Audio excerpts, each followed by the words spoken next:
মাস আগেই হচ্ছে, অবশ্যই জানি আমার বাবা। দাদার পয়সা খাইছি তোর। নমস্কার, কেমন আছো সবাই? আশা করছি সবাই অনেক ভালো আছো।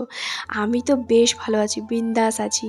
হ্যাঁ হ্যাঁ, বিন্দাস থাকার কারণটাও বলছি। ভিডিওর শুরুতে নিশ্চয়ই দেখে বুঝতে পারছো যে তোমাদের দাদাভাই আজকে সন্ধেবেলা বাড়ি আসছে। এটা একদমই সত্যি কথা। যাই হোক, চলো আজকের দিনটা কিভাবে কি করছি সবটাই তোমাদের সঙ্গে শেয়ার করব। ঘুম থেকে উঠেছি 7:45-এ, লজ্জার বিষয় বলতেও হচ্ছে। যাই হোক, এদিকে দেখো সকালবেলা মাছ কাকু এসছে মাছ নিয়ে। মা আমাকে তাই ঘুম থেকে তুলে ডাকলো, বলছে দেখবি আয় কী কী মাছ নিবি। তো আমি বলছি আমি তো মাছ চিনি না, তবে জানো তো এই হাঁড়িতে মাছগুলো বেশ দেখতে না বেশ ভালোই লাগছিল। তো সেখান থেকে মা হচ্ছে সবচেয়ে বড় যে মাছটা সেটাই হচ্ছে তোমার নিল। আমি সত্যি কথা বলতে মাছ অত চিনি না, আমি জানিও না।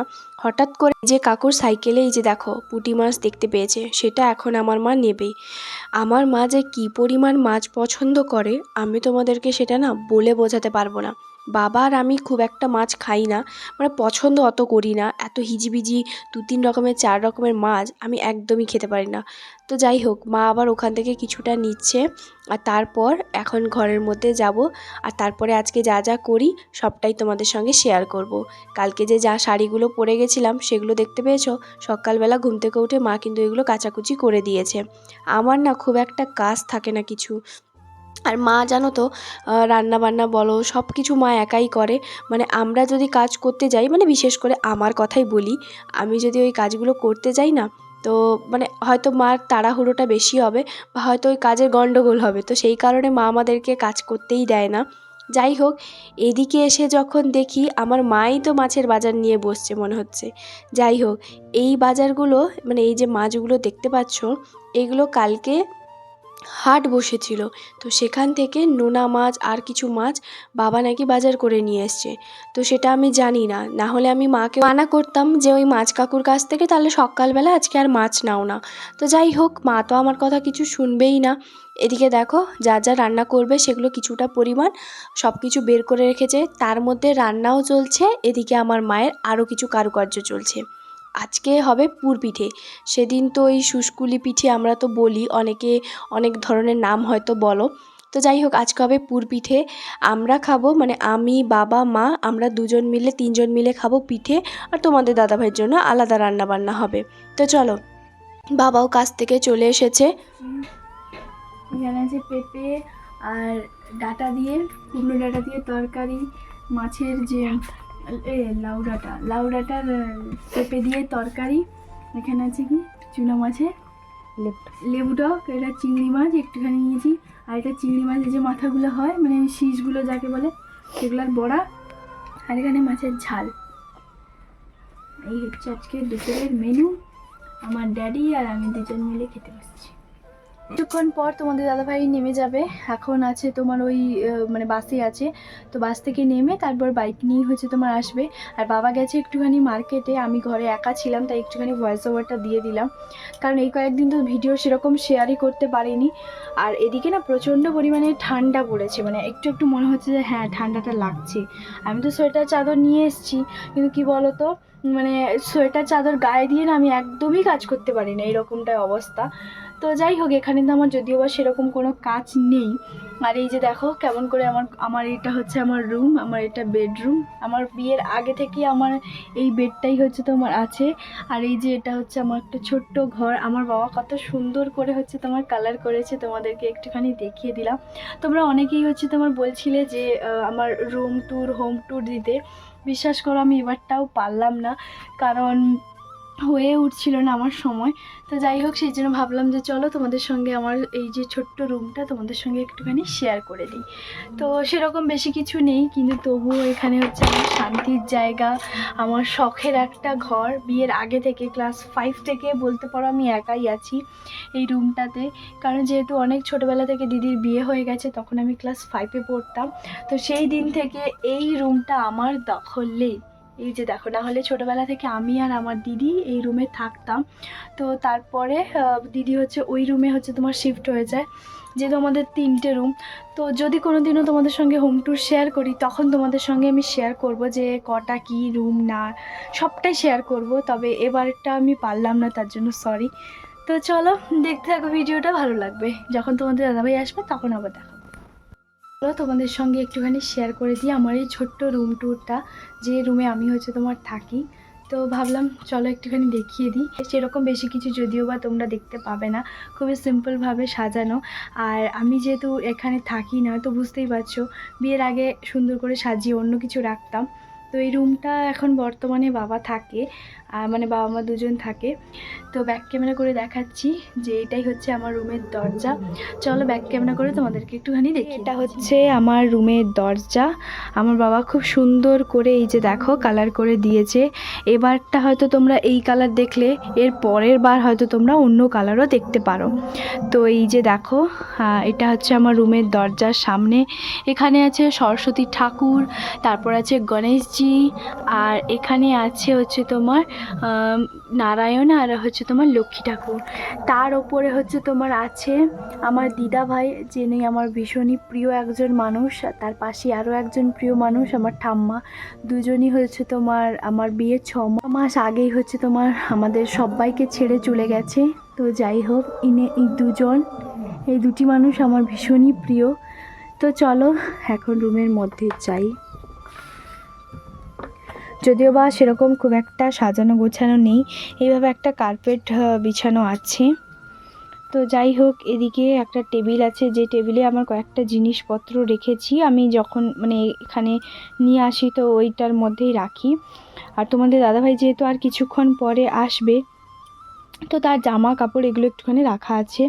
এটা হচ্ছে ঠাকুর ঘর। তো চলো ঠাকুর ঘরটা একটুখানি তোমাদেরকে দেখাই। তো এই যে দেখো, এটা হচ্ছে ঠাকুর ঘর। এখানে সব ঠাকুরই হচ্ছে তোমার আছে। এখানে হচ্ছে এই যে দেখো, এটা হচ্ছে পিতলের হচ্ছে তোমার সরস্বতী ঠাকুর, যেটা আমার বাবা আমাকে গিফট করেছিল। আর এখানে হচ্ছে লক্ষ্মীনারায়ণ, এখানে জগন্নাথ দেব, এখানে গণেশজি, তারপরে শিব দুর্গা গণেশজি। তো এখানে সব ধরনের ঠাকুর প্রায় কম বেশি আছে। তো চলো এটাকে এখন লাগিয়ে দিই। এখানে আমার গিফটে পাওয়া কিছু গণেশজির একটা ফটো ফ্রেম। এখানে আছে হোলিতে এই যে দেখো রাধাকৃষ্ণ। তো এখানে একটা 3টা ঝুড়ি আছে, যেহেতু আমার বাবা এই রুমের মধ্যে থাকে, তো বাবার কয়েকটা জিনিস আছে। আর এটা হচ্ছে আমার বেড, এটা হচ্ছে আমার খাট। তো আমার জন্মের পর থেকে আমি এই খাটটাকে দেখছি, কারণ এই রুমটা যেহেতু একটুখানি ছোট, তো খাটটা এখান থেকেই মানে এখানে ঢুকে যাওয়ার পর থেকে আর কিন্তু বেরোয়নি। তো সেই কারণে পালঙ্ক কোনো কিছুই নেই। বেশ অনেক বড় খাট, একসঙ্গে 3-4 জন ঘুমোতে পারবে। দেখে নিশ্চয়ই বুঝতে পারছো, এই যে দেখো অনেক বড়। তো বাবা সুন্দর করে এখানে একটা হচ্ছে তোমার মাথার কাছে এইরকম একটা ঝুড়ি রেখেছে, যার মধ্যে এই যে চার্জার দেওয়া আছে। এগুলো আমার বাবা খুব সুন্দর করে এই যে দেখো ডিজাইন করেছে, যেহেতু আমার বাবা একজন রঙের মিস্ত্রি, তো ভীষণই সুন্দর করে এগুলো কালার করে। এখানে একটা কালার, এদিকে একটা কালার, ওইদিকে একটা কালার, এটা একটা কালার, এটা একটু কালার, এটা একই কালার কিন্তু দেখো একটুখানি আলাদা করে। হয়তো তোমরা এবারে এই কালারটা দেখলে অন্যবারে হয়তো অন্য কালার দেখবে। আর এর আগে অন্য একটা কালার ছিল, এখানে ছিল হালকা যে ক্রিম কালার হয় না, সেই কালার। যদিও বা খুব একটা কালারে আমি নাম জানি না, বাবা জানে। তো এটাই হচ্ছে আমার রুম। উপরে হচ্ছে একটা ফ্যান, যেটার ফ্যানের স্পিড এতটাই মানে তোমাকে গরমকালেও ঠান্ডা প্রচণ্ড পরিমাণে লাগবে এরকমটাই। তো যাই হোক, আর শীতকালে এই ঘরটা দরজা জানলা লাগিয়ে দিলে পুরো গরম হয়ে যায় ঘরটা। তো এই হচ্ছে আমার এই ছোট্ট রুমটা। এটা এখানে একটা র্যাক আছে, যেখানে জামা কাপড় তোমাদের দাদাভাই টাঙিয়ে রাখে। তো এটাই হচ্ছে আমার রুম। তো আমার এই রুমটা তোমাদের কেমন লাগলো অবশ্যই জানিও। জানি খুবই সিম্পল, কোনো কিছু সেরকম দেখতে পাওনি, তবুও আমি বলবো এটা আমার কাছে একটা শান্তির জায়গা, আমার শান্তির একটা রুম। আমি ভীষণ ভালোবাসি আমার এই রুমটাকে। আগে অনেক সাজিয়েছিলাম অনেক কিছু, যেহেতু আমি থাকি না, মা এত কিছু মানে ঠিকঠাক করে রাখতেও পারবে না স্বাভাবিক। এইগুলোতে আমি অনেক কিছু কার্ড বানাতাম, সেগুলো টাঙিয়ে রাখতাম। আর যেহেতু এখন প্রচুর ইঁদুর, তো ইঁদুরগুলো ওইগুলো সব কিছু কেটে কুটে একদম ধ্বংস করে দিয়েছে, ঠিক আছে? তো সেই কারণে এখানে নেই। তো যাই হোক, অবশ্যই কমেন্ট করে জানিও। আমার তো ভীষণ প্রিয় আর আমার একটা শখের রয়েছে এই যে এই রুমটা। অনেক মুহূর্ত, অনেক ভালো খারাপ সব মুহূর্ত আমি আমার এই রুমে কাটিয়েছি। তো অনেক ছোটোবেলা থেকে আমি এই রুমে আছি, এখনও পর্যন্ত আমি এই রুমেই বিয়ের পরে এলে আছি। ভবিষ্যতে হয়তো আমার এটাই থাকবে স্বাভাবিক। তুমি তো মনে হয় পাকুড় থেকে বাইক চালিয়ে আসছো। আর বেশ অনেক দিন পর তোমাদের দাদাভাইকে দেখলাম। হ্যাঁ জানি যে হয়তো বলবে মাত্রতেই কটা দিন, যেহেতু আমরা সবসময় একসঙ্গে থাকি, আমাদের তো খুব একটা দূরত্ব হয় না। তো সেই কারণে কি বলো তো, ওই 15টা দিন 20টা দিন ওটাই মনে হয় অনেক। যাই হোক, তোমাদের দাদাভাই আমার জন্য কী কী নিয়ে এসছে সেগুলো এখন ব্যাগ থেকে এক এক করে বের করছি। তার সঙ্গে না একটা জুয়েলারি সেটও নিয়ে এসছে, সেটা দেখাচ্ছি। তার আগে একটা কথা বলি, তোমাদের দাদাভাই যখন ডিউটি গেছিলো তার 1 সপ্তাহের মধ্যে আমাকে বলে, তুমি যদি বলো তাহলে আমি সোমবারের দিকে আনতে যাব। আর তোমরা তো কম বেশি সবাই জানো যারা আমার রেগুলার ব্লগ দেখো, যে সোমবারের ডিউটিটা তোমাদের দাদাভাই রবিবার দিন রাতে নাইট ডিউটিটা করে ফেলে। তো সোমবার মঙ্গলবার বাড়িতে রুমেই থাকে। তো সেই কারণে আমাকে বলছিল যদি তুমি আসবে বলো তাহলে আমি যাব। মাত্র 1 সপ্তাহ হচ্ছে তোমার ডিউটিতে গেছে। আমি একদমই মানা করে দিয়েছি, আমি বললাম না এখন আসো না, ওই কার্তিক পুজোর সময় তখন আসবে। তো সেই কারণে এই যে দেখো এসছে। তো চলো এক এক করে বের করছি। বাইরে না প্রচুর ঠান্ডা, এবার তো শুরু হয়ে গেছে। তাই ওকে আমি জিজ্ঞেস করছি যে ওখানে কেমন ঠান্ডা পড়েছে। বললো হ্যাঁ এইবার থেকে শুরু হয়েছে মানে ঠান্ডাটা পড়া। তো চলো এখন জুয়েলারি সেটটা তোমাদেরকে দেখাই। এই জুয়েলারি সেটটা না আমার আগে একটা ছিল, হয়তো তোমরা দেখেছো, পুজোর সময় আমি নিয়েছিলাম। তো সেটা না ছোট, মানে একটু ছোট, মানে কানের বলো গলার যে লকেটটা ওটা একটু ছোট। সেটা আমার একজন জায়ের খুব পছন্দ হয়েছিল, তো সেটা তাকে আমি গিফট করেছি। তো যাই হোক, তারপরে এই যে দেখো, সেই জন্য তোমাদের দাদাভাই এই জুয়েলারিটা আবারও অর্ডার করেছিল আমাকে না জানিয়ে। আমি তো জানিই না, কারণ ওকে আমি বলেছিলাম কথায় কথায়। তো তখন সেই কারণে বললো যে ঠিক আছে আমি আর একটা অর্ডার করে দেবো। তো ওই জন্য এটা কিন্তু বেশ আরও ভালো, মানে ওর মুখের জন্য ওকে ছোটোটা ঠিক আছে, আমার জন্য এটা একদমই পারফেক্ট, মানে একটু বড়, কানের দুলটাও বড় আর লকেটটাও বড়। তো যাই হোক, মা তো সকালবেলা তোমাদেরকে শুধু দেখিয়েছিলাম যে পুর পিঠে বানিয়েছে, তার সঙ্গে পাটিসাপটাও কয়েকটা করেছে। আর এদিকে বাবা যে বাজার থেকে এইমাত্র এলো, বাবাও কিছু জিনিস নিয়ে এসছে তোমাদের দাদাভাইয়ের জন্য। আমি সত্যি মানে বলে বোঝাতে পারবো না, এরা না পাগল করে দিবে। তোমাদের দাদাভাইয়ের জন্য এই যে দেখো এত কিছু জিনিস সাজিয়ে রেখেছে। আর তোমাদের দাদাভাই বলছে আমি এখন কিচ্ছু খাবো না, একটু গরম জল করে দাও, গরম জল খাই, তার পরে আমি সব খাবো। তো এখানে 12 ভাজার চাট নিয়ে এসছে, পেঁয়াজি ওই যে পকোড়াগুলো সেগুলো, পাটিসাপটার পিঠে। তো চলো দুজন মিলে একটুখানি গল্প করি।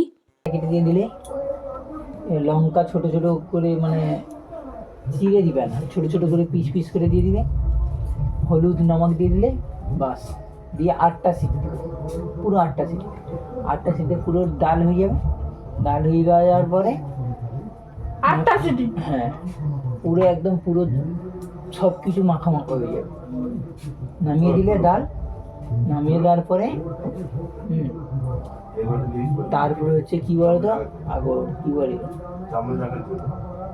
কি একটা হচ্ছে ডাল নামিয়ে দিলে তারপরে যখন ছুকবে যখন কি দেবে না তো, হ্যাঁ 5 ফোড়ন প্রথমে দিয়ে দিলে তেল দিয়ে, তারপরে হচ্ছে রসুন, আদা দিবে না কিন্তু শুধু রসুন, রসুনকে পুরো পিস মানে ইয়ে করবে না, হালকা করে থেতো থেতো থেতো করে দিয়ে দিবে, তারপরে ছুকে দিবে একদম ব্যাপক, মানে একদম মানে হালকা বলতে হবে, একদম টেস্টি টেস্টি। কি ডাল? মুসুর ডাল না, মুসুর ডাল, এ উড়দ ডাল খাবে তো? মুগ ডাল। উড়দ ডাল, ছোলার ডালের মতন একটা ছোট ডাল হয় না, সেই ডালটা নাকি তোমার খাসি মাংস সমান, কিন্তু খাসি মাংসের তেল থাকে, সেটা তেলটা মানে ভীষণ ভালো, সেটা মিনিমাম সপ্তাহে 1 দিন খাওয়া উচিত, জানো? আমার মাসিও বললাম। আর চোখ বন্ধ। ডালমা আমি শিখে গেছি, উড়িষ্যার ডালমাকে একদম সব সবজি আসে, উড়দ ডাল। এটা উড়িষ্যার সবচেয়ে ফেমাস। ডাল মা দই বড়া আলুর দম আর একদম হালকা পাতলা, কোনো তেল নেই, কিচ্ছু নেই। ওটা উঠিছে অনেক জায়গায় গাড়িটা। সাইকেলে ব্ল্যাক রং উঠে গেছে। হ্যাঁ গাড়িটা খাবে না বাইকে? গাড়ি বাইক বলি না বাইকে এবারে বাইকটা এরকম থাক, আগের বারে বিয়ের পরে যবে বাড়ি আসো না, বাইকটার জন্য রিপেয়ারিং করার জন্য আসলে কি বলতো, এই কটা দিন তো নিজে রান্না করেছে, তো সেগুলো এখন আমাকে বলছে যে তুমি না এইভাবে রান্না করবে, আমি করেছিলাম বেশ ভালো, এবার থেকে আমাকে ওরকম করেই রান্না বান্নাগুলো করে খাওয়াবে। এই তুমি খাবে না? না, আমি আমাকে তাকান।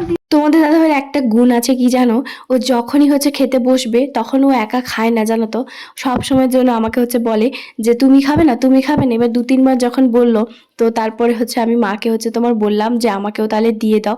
আসলে এখন একটু খেতে চাইছিলাম না, তার একটাই কারণ, এখন যেহেতু 7:30 বাজে, তো সেই কারণে। তো তারপরে ও যখন খাচ্ছে, তো ওর সঙ্গেই হচ্ছে তোমার এখন খেতে বসবো। তবে ও বললো যে তুমি ভাত খাবে না কি খাবে গো, তো আমি বললাম যে না না, আমি পিঠে পুলি এইগুলোই হচ্ছে খাবো। তো ওই জন্য দেখো পিউরের হচ্ছে তোমার ওই যে দুধ পুলিটা বানিয়েছিল, তো সেটাই এখন খাবো। আর মা যাবে যাত্রা শুনতে। তো চলো আজকের ব্লগটা তাহলে এখানেই শেষ করছি।